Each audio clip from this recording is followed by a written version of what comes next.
This video is just a brief explanation of the Knight of the Laughing Tree and the theories on who it could have been. This ties in with our Aerys II Part 3 video.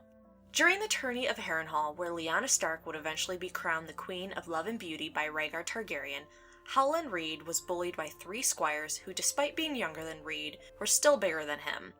Lyanna Stark, Ned's sister and Rickard Stark's daughter, came to Reed's rescue, beating the attackers away with a tourney sword and yelling that Howland was her father's bannerman. Lyanna took Reed, cleaned and dressed his wounds, and introduced him to her brothers Brandon, Eddard, and Benjen Stark, and then also invited Reed to the feast. There Reed and Lyanna recognized the 3 squires and the knights they served, and Lyanna pointed the men out to her brothers. Benjen offered Reed a horse and armor to avenge himself. Reed didn't know whether to take the offer or not. His pride demanded vengeance, but he was not a knight and not skilled with horses or lances, so the chances of him losing and making a fool of himself was pretty high. Not answering Benjen, he eventually went to a tent and prayed to the old gods. During the first 2 days, the knights of the squires that beat Reed all won places among the champions. Late in the afternoon of the second day, a mystery knight appeared. The knight was small of stature, had mismatched armor bits and pieces that were ill-fitted for him, and a shield with a white weirwood with a laughing red face. This mystery knight challenged all 3 knights, defeated them, and took their armor and horses.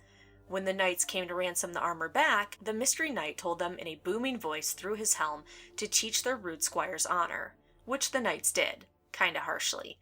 Aerys II demanded the mystery knight be found out, and even demanded his son, Prince Rhaegar, try to figure out the identity of the mystery knight. But by the morning, the knight was gone.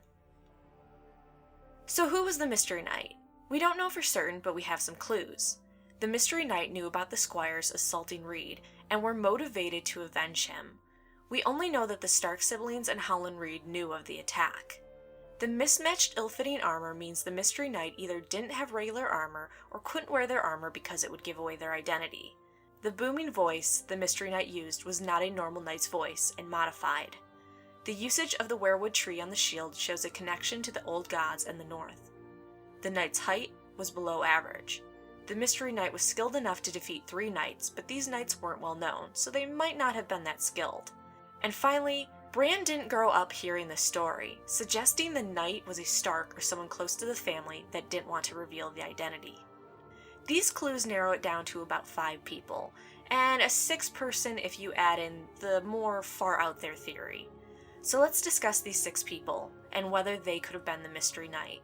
Number 1. Howland Reed. Reed was a small man and often described this way. The mystery knight was also observed to be below average in height. Reed had the best motive to fight in the tournament, to defend his wounded honor. We also know Reed prayed to the old gods, and he had spent an entire winter with the Green Men, and knew about magic, and how to use it. Some believe Reed's prayer was answered by him either being made a knight for a day, being given the strength or skill, or a Green Man himself came to fight for Reed and disguised himself due to having the dark green skin that would give away his identity. People argue against Reed being the mystery knight for 2 reasons. It involves luck, justice, or the supernatural to be on Reed's side, and we don't often see that in the cruel world of Westeros, so why would Reed have this magical nature? And the fact it diminishes the loyalty that Reed has to the Starks. If he had avenged himself, he might not be as devoted to them. Or maybe he would have been because of the kindness they showed to him. So there is a chance that it was Howland Reed, but we don't know for sure. Number 2. Benjen Stark. Benjen was younger than Lyanna and most likely still not full grown. He would be trained in fighting and rioting, so the skill to take out lesser knights wouldn't be a far stretch. Benjen was one to suggest vengeance for Reed by offering the horse and armor. When Reed didn't take it, Benjen could have decided to take matters into his own hand. The thoughts against this are that Benjen was so young, having a booming voice would be hard for him to do, as he hadn't reached far enough into adolescence to have a deeper voice. Also, Benjen was still very inexperienced, and others who had competed in tournaments around his age usually had trouble keeping their lance straight. So it could be Benjen Stark, but most likely not. Number 3. Ned Stark. This theory mostly gets points because Jojen Reed questions Bran why he never heard the tale of the mystery knight. We know Ned would have known the story very well. Why not tell his boys? It seems like Ned was trying to keep the tale a secret because it was Ned's own story. Would telling his kids the details, maybe details no one else knew, give Ned's identity away? Or we could explain it by Ned being a very quiet, humble man. He's not really one to brag about his exploits. We also aren't sure of Ned's height. We know he's shorter than his elder brother Brandon, and he was 18, so maybe it was before his last growth spurt. He could have been below average at the time. Howland Reed is also extremely loyal to Ned and very close to him during Robert's rebellion, even going to the Tower of Joy with him. Is this why?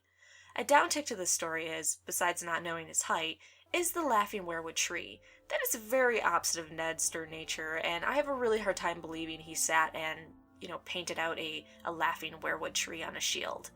So Ned might be the Mystery Knight, but most likely not. Number 4, Benjen Stark.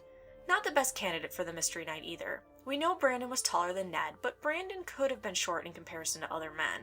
The Stark men aren't known for being especially tall. Brandon also has known jousting skills. However, Brandon was already competing, so why go as a Mystery Knight? It seems like he'd have little reason to be a Mystery Knight and challenge the 3 knights when he could just show up as himself. Number 5. Some believe she was the Mystery Knight due to the amount of time Mira's story pays attention to the movements of her, and we know she interacted with the Starks. She could have worn the laughing weirwood sigil as a tribute to Ned and a way to court him. She also is described as having laughing eyes, just like the weirwood. We don't know if being from Dorne means she received training in sword and lance, so that's a bit of a guess. While she could have been the Mystery Knight, she would be smaller in stature, she could have received training in Dorne, and she could have done it to court Ned.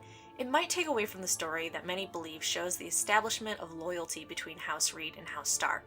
And then number 6, which seems to be the most popular, is Lyanna Stark being the Mystery Knight. The why she'd do it seems pretty compelling. She wanted to avenge Reed, who she had saved, and Lyanna also was a pretty wild personality.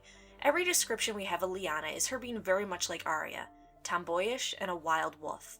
Lyanna was a skilled rider and had some experience in sword fighting, even outfighting Benjen when they were children. We've been told the jousting is more about the skill of the horse rider, and the speed of the horse provides the force of the attack, not the physical strength of the rider. Lyanna, being an underage girl, would be shorter like the Mystery Knight was described, and she could beat 3 lesser-known knights since her horse riding skills were excellent. She was even called a centaur. Who's to say Lyanna didn't use the riding rings that prepare men for jousting as part of her horse riding training?